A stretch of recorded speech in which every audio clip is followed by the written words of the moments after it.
Hello, I'm Ramjee Chandran, and I welcome you, or better, welcome you back to the history of Bangalore. This is episode 22, part 9 of my inset series on the amazing Chalukyas. In the last few episodes, I went over the reign of Immadi Pulakesi and his son and worthy successor, Vikramaditya I. In this episode, I look at their next two successors, Vinayaditya and his son Vijayaditya. It's a story far more exciting than I was led to believe when I started to research them. For example, there's the fascinating story of the arrival of the Zoroastrians in India, Parsis as we know them, and what the Chalukyas had to do with it. But all that's right after I thank the prestige group whose support makes this podcast possible. Building cities one landmark at a time, they transform dreams into reality. You can be a part of the future. Simply add prestige to your life. The period between the death of Vikramaditya I and the accession of Vikramaditya II was roughly a little over 50 years, depending on whom you ask.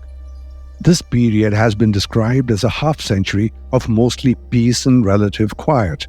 And this is largely true.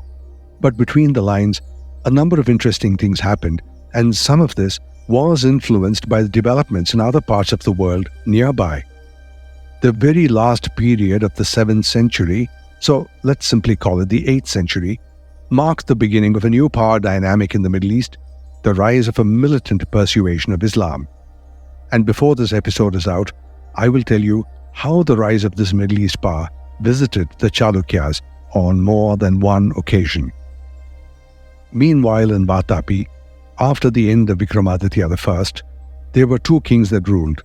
His son Vinayaditya from around 680 to the close of the century, around 696 AD, and then Vinayaditya's son Vijayaditya from 696 to 733 AD. Now both these gentlemen, as Yuvarajas or princes, had been battle-hardened, having fought alongside their father and their grandfather in battles against the Pallavas. Notably, they were the guys who faced defeat at the hands of Parameshwaravarman in the battle of Peruvalanallur, as we know from the previous episodes. This tells us that they were, in the words of historian Ramesh, on the wrong side of middle age. But on the good side of middle age, being older and experienced, they would have been less inclined to embark on expensive military campaigns. Their period of peace, though, was pockmarked by constant skirmishes towards the southeast, as the feudatories and allies of the Chalukyas and the Pallavas often battled each other, causing the overlords to send forces to support them. And all this visits the region of Bangalore as we know it, because the brunt of many of these local battles were borne by the Gangas, who ruled over a large part of the area around Bengaluru, centered around Talakad.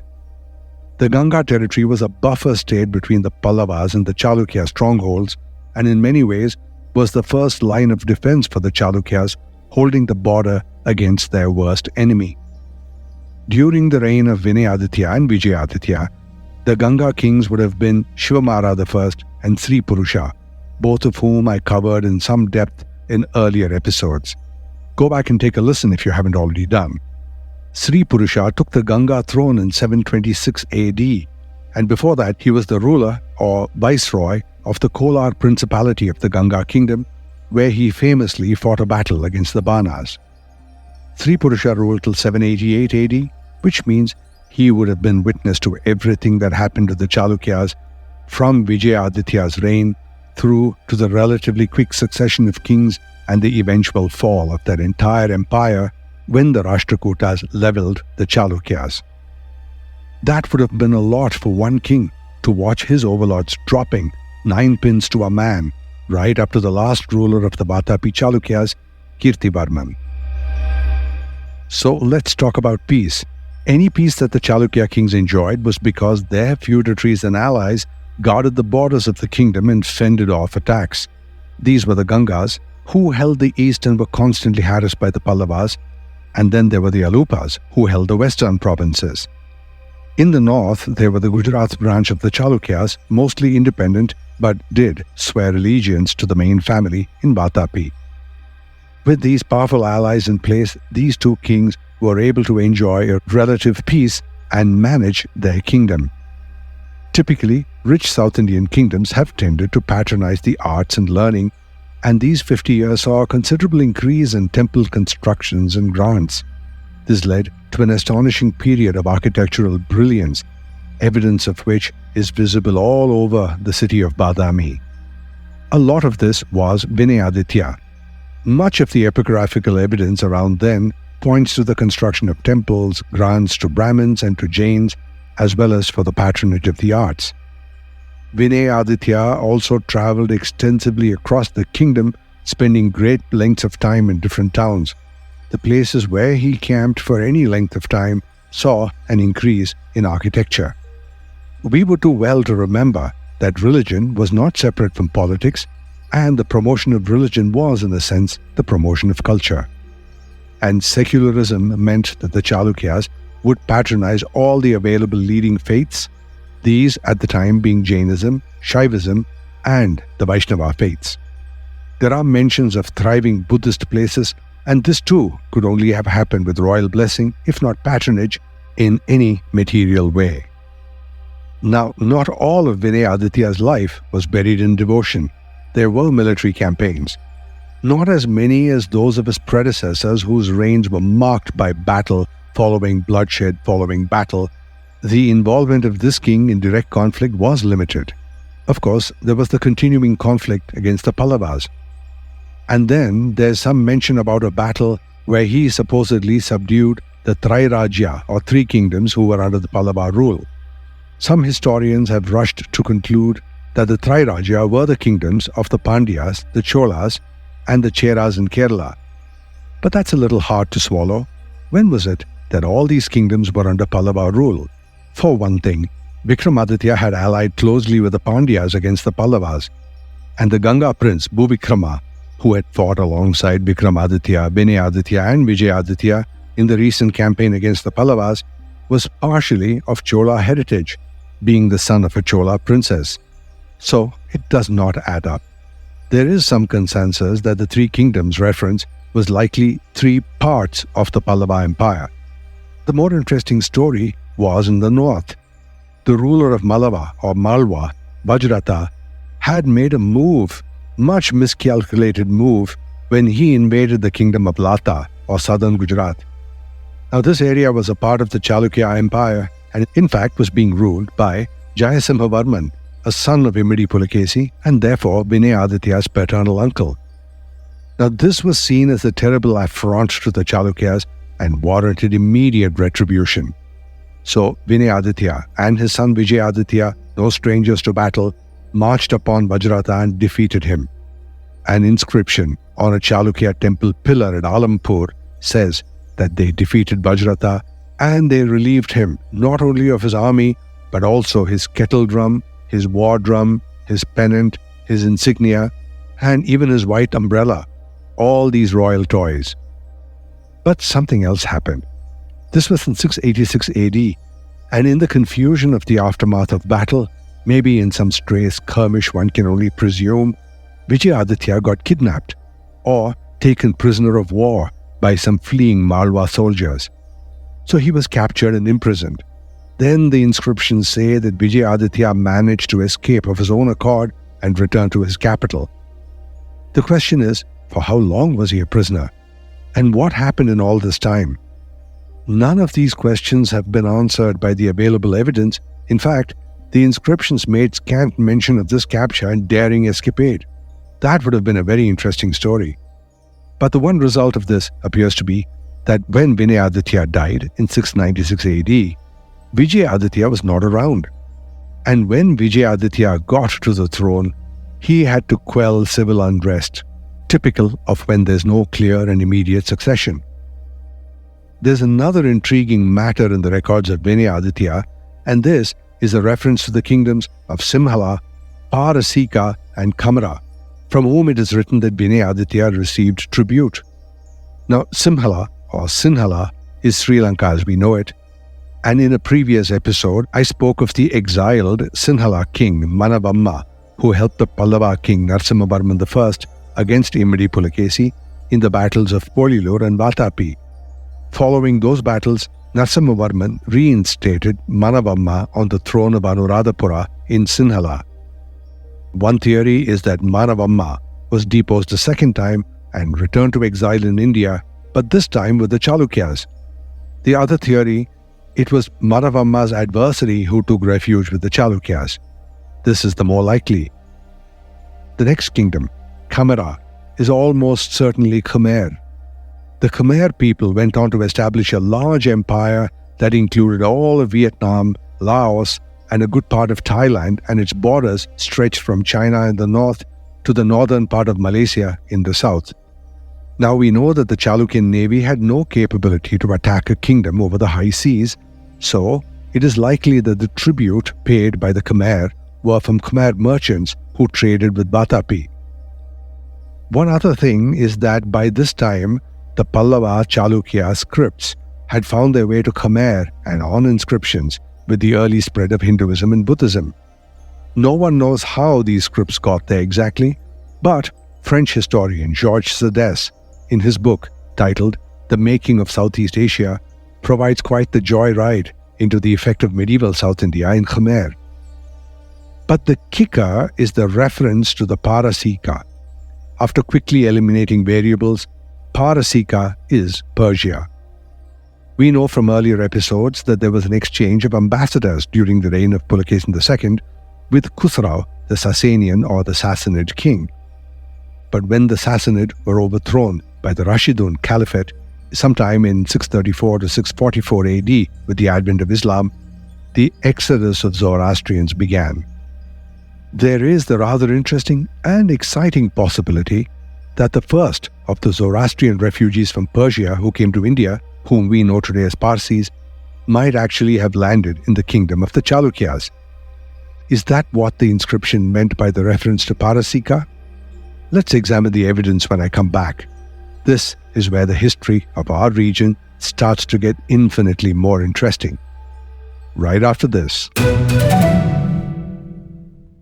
Just how the North Star is the guiding light, the star of North Bangalore, Prestige Camden Gardens is a guiding light where your search for the perfect home ends. Prestige Camden Gardens, the star of North Bangalore. Step up to luxury with 3 and 4 BHK apartments on Tanisandra Main Road, 10 minutes from Manyata Tech Park, 25 minutes from the airport, and well connected with other parts of the city. Prestige Camden Gardens. Prices starting from 2.25 crore onwards. To know more, visit prestigeconstructions.com. RERA approved. And I'm back. So did the first Zoroastrians who fled the regime of the Rashidun Caliphate come to the Chalukya kingdom?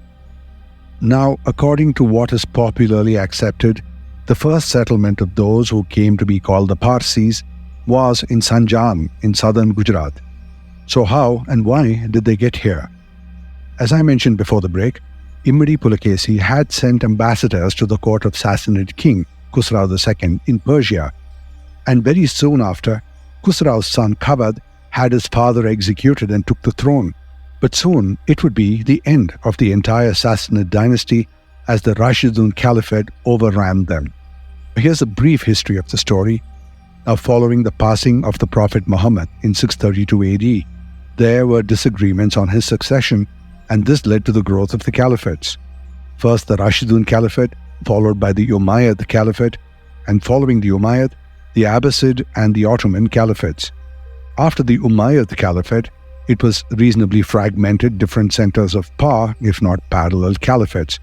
But for the purposes of this part of my narrative, it's the Rashidun and the Umayyad Caliphates that are important. Like every empire of the time, expansion of territory was high on the agenda, and the Rashidun Caliphate expanded the empire at a dizzying pace. By the year 644 AD, the appointed leader, Umar, who succeeded Abu Bakr, the first leader of the caliphates and a close confidant of the Prophet, had conquered a good portion of the Byzantine Empire and the entire Sassanid kingdom. Soon thereafter, the Rashidun had conquered pretty much the entire Middle East and established Islam as the principal religion in the area, and the Zoroastrian community found themselves facing rough choices.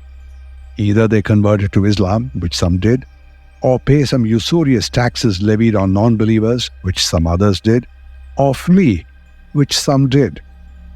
According to Parsi lore, those who fled first settled in Hormuz for something like a century, but unable to find peace there, they came to the southern part of Gujarat.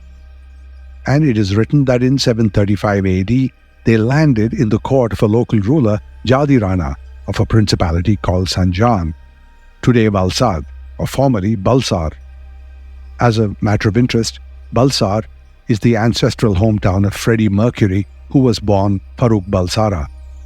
Balsad is also the hometown of former Prime Minister Morarji Desai and of Field Marshal Sam Manekshaw, these being only three in a long line of celebrities from that town. Anyway, having arrived at Jadi Rana's court, there is an insaid legend that suggests that the king offered them a pot filled to the brim with milk to suggest that the kingdom was full, but the chief Parsi communicator dissolved a handful of sugar in it to demonstrate that they would integrate or dissolve into the community. Now, I've heard the story also told with water and salt, but milk and sugar has the added promise of the new settlers sweetening the community. But scholars find a number of problems with the entire story. Historian Shahpur Hodibala, in his 1914 essay, breaks down the problems with accepting the date. He proposes a totally different timeline, and the collective of all the proposed timelines of all the historians cut a swath over centuries. But this is a matter for the scholars of that history. The other problem with the story is the king. Who was this King Jadi Rana? He probably did not exist. The only mention of him appears in a 17th century poem titled Kissa-e-Sanjan, or The Story of Sanjan, and that poem has been generally accepted as the origin story of the Parsi community in India. But there are no epigraphical mentions of this king. Well, there are epigraphical mentions of every other king in the area at the time, and the rest of the story seems to be too romantic for any critical appraisal. There is little doubt that the Zoroastrians landed in Sanjan. Excavations of a fire temple in the Sanjan region prove the early existence of the Parsis in that area, so that much is settled. But the matter of deep interest for me is this. Sanjan in southern Gujarat and the Silhara kingdom, which also was mentioned in the poem, were all under the overlordship of the Chalukyas. So there's another theory that proposes that there was really no king called Jadi Rana, and Jadi was just a corruption of Vijayaditya, which plausibly became Jayaditya and its final contraction Jadi, and Vijayaditya, as Yuvaraja at the time, could well have been the king who interacted with the Parsis, assuming such interaction, of course. This theory seems plausible.